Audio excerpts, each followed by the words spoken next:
85 Pilot with you out on a Thursday, and I'm back to work on the fuel system. The parts came in, so I can complete that and get that little pan installed. So I've got the left fuel shutoff valve placed in with the clecos, the little bracket built, and you can see how that holds everything securely. And so once I've got the other fittings in, that'll be a pretty secure setup to where that cable will come down, and that is on, and it pulls to turn it off.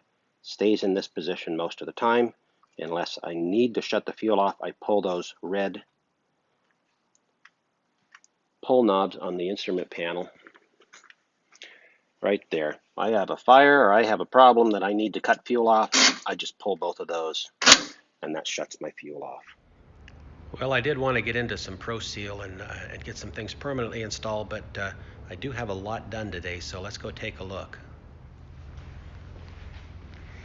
I've got the floor of the luggage compartment, glove compartment, all up drilled to 1/8 inch. It's ready to accept the rivets and Pro Seal. I do still need to make the back for that, and I'm going to redo this forward mount where the hinge attaches for the door, and I'll be stepping that out just a little tiny bit so that the fit is a little better.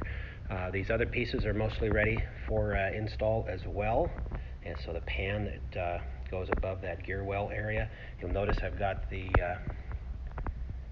fuel shutoff valves. The brackets for them are completed. They're ready for install. The fittings are all Loctite 567 into that, and they're set.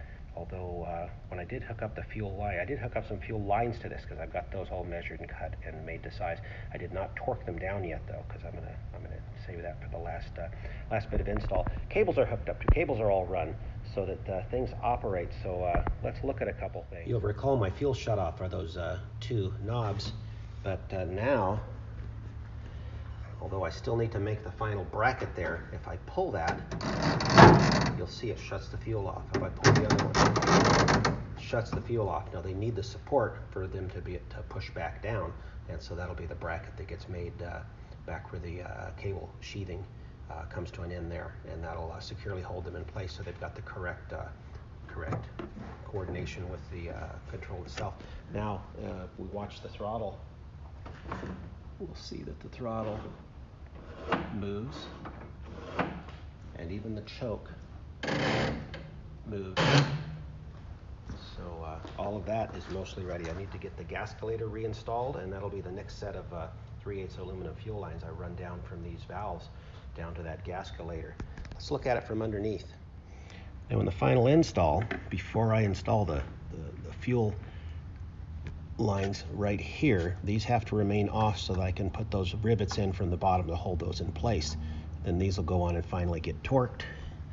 But they're all set in place. I made brackets for out here to hold these in place, and made sure everything for the most part's not rubbing. I might put a bracket in here so that one of those little clamps that'll hold this from moving around, but it's very solid right now. Very happy with how it fits. When I put the covers on over here, it is all concealed, so the rubber line, the R9 hose that'll go out there to the tank will be protected from anything the wheel tries to throw up there, and that's just not a location that's going to be getting a lot. So it's all looking good, folks. This is seeing the light at the end of the tunnel. So I'm going to call that quits for this Thursday. I should be out here this weekend to hopefully get into some Pro Seal and have some things permanently installed. 85 Pilot is out for now. All have a great week.